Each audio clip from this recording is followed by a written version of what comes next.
कि यार ये 1 मिनट की एक्सरसाइज, 1 मिनट का ग्रैटिट्यूड, ब्रश करते वक्त ऑडियो बुक, इतने छोटे चेंजेस से क्या होगा, हमें कुछ बड़ा चेंज करना है। लेकिन क्या आपको पता है कि सिर्फ 1% इम्प्रूवमेंट अगर हम 365 दिनों तक कंटिन्यूसली करते हैं तो 1 साल में हम कहाँ पहुंच सकते हैं? गैस कीजिए। चलिए मैं आपको बताता हूँ। ये हमें 1 साल में हमारी ओरिजिनल इंटेलिजेंस से 37.38 टाइम्स इम्प्रूव कर सकती है। यकीन नहीं होता?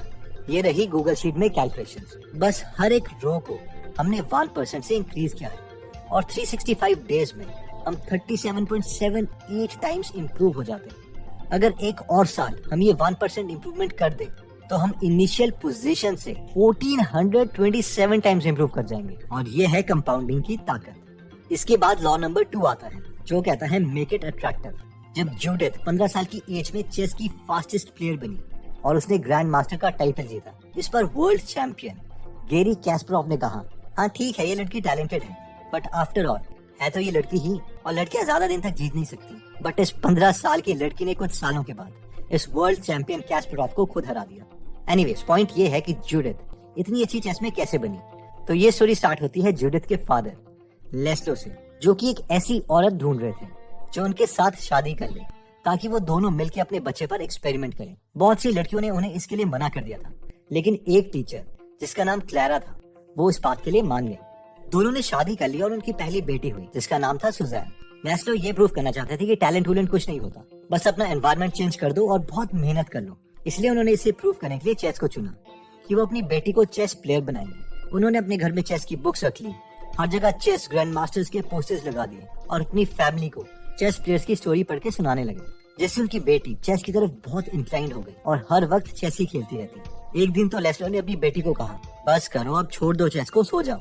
तो इस पर उसकी बेटी ने जवाब दिया, पर डैडी मुझे ये चेस पीसेस अपने से दूर नहीं जाने देते। उन्होंने अपनी बाकी दोनों बेटियों के साथ भी यही किया और तीनों बेटियों ने चेस में फतेह हासिल कर दी। जूडिथ जो सबसे छोटी बहन थी, उसे बाकी 2 बहनें उतना अच्छा चेस में नहीं मानती थी, लेकिन उसने इतनी मेहनत की कि वो 15 साल की एज में ग्रैंड मास्टर बन गई, और वो भी बॉबी फिशर से भी कम एज में। तो स्टोरी की लर्निंग ये है कि जब भी हमें कोई हैबिट बनानी है तो हमें अपना एनवायरनमेंट चेंज करना पड़ेगा। जिस चीज में हम अच्छा होना चाहते हैं उससे रिलेटेड बायोग्राफीज पढ़ो या सुनो। रूम में ऐसे स्टिमुलस रख दो ताकि हमें हमेशा अपने गोल्स की याद आए, और हो सके तो दोस्त भी ऐसे ही बनाओ जिनका इंटरेस्ट हमारे इंटरेस्ट से सिमिलर हो। इसके बाद नेक्स्ट लॉ आता है लॉ नंबर 3 जो कहता है मेक इट इजी। यानी अगर कोई हैबिट बनानी है तो उसके लिए एक्शन करना हमारे लिए इजी बनना चाहिए। For example, author Victor Hugo ने अपने पब्लिशर से वादा किया था कि वो 1 साल में उनको बुक कंप्लीट करके देंगे, लेकिन उन्होंने अपने आधे से ज्यादा टाइम यूजलेस चीजों में बर्बाद कर दिया, जैसे कि किसी और प्रोजेक्ट्स में, गेस्ट के साथ बहुत ही ज्यादा पार्टीज करी एंड सो ऑन। लेकिन फिर उन्हें रियलाइज हुआ कि उनके पास तो बहुत ही कम टाइम रह गया है बुक लिखने के लिए। इसलिए उन्होंने अपने हेल्पर को बुलाया और कहा कि मेरे सारे के सारे कपड़े एक बॉक्स में बंद करके दूसरे कमरे में रख दो और उस कमरे में ताला लगा दो, उसकी चाबी तुम ले जाओ। ऐसा करने से हुआ ये कि विक्टर ह्यूगो के पास सिर्फ एक शॉल ही पड़ी थी, जिसे पहनकर वो अपने स्टडी रूम में ही पड़े रहते और बुक पर काम करते रहते। अपने बाकी सारे स्टिमुलस को दूर ले जाने से हुआ ये कि उन्होंने बुक पब्लिश डेट से 2 हफ्ते पहले ही बुक को कंप्लीट कर लिया और ये बुक बहुत ही फेमस हुई। इस बुक का नाम था the hunchback of Notre Dame, जिस पर बाद में बहुत ही फेमस मूवी भी बनी। लॉ नंबर 4 आता है मेक इट सैटिस्फाइंग।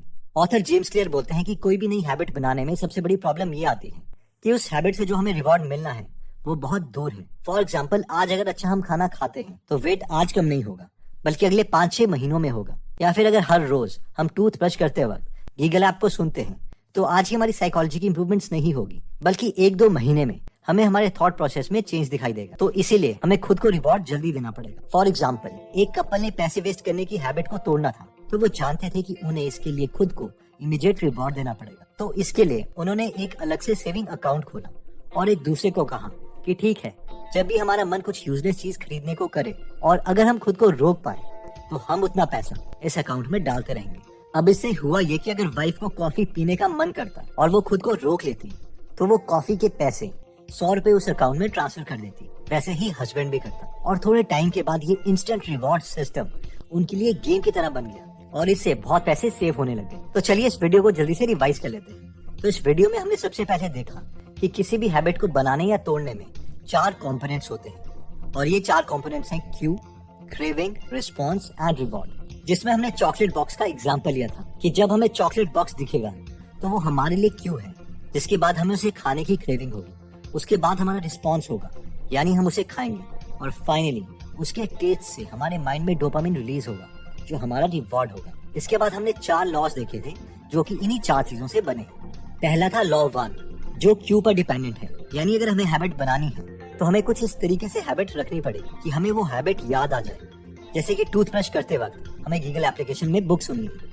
अगर हैबिट ब्रेक करनी है तो क्यू को इनविजिबल कर दो। फॉर एग्जाम्पल चॉकलेट के बॉक्स को एक अलमीरा में रख दो और उसे लॉक कर दो और उसकी चाबी अपनी मदर को दे दो। लॉ 2 क्रेविंग को कंट्रोल करने पर, जैसे कि अगर हमें हैबिट बनानी है तो क्रेविंग को अट्रैक्टिव बनाओ, जैसे कि लेस्लो ने अपने बेटियों के लिए चेस को एंटरटेनिंग बना दिया। वैसे कि एक बात है जो दंगल मूवी है और फुगाट सिस्टर्स हैं, उसमें रेसलिंग को उनके फादर से उतना आसान तो नहीं बनाया था। एनीवेज, थर्ड लॉ रिस्पॉन्स को कंट्रोल करता है, यानी अगर हमें हैबिट बनानी है तो उस हैबिट पर एक्शन लेना आसान कर दो, और अगर हैबिट तोड़नी है तो उस हैबिट पर एक्शन लेना मुश्किल कर दो।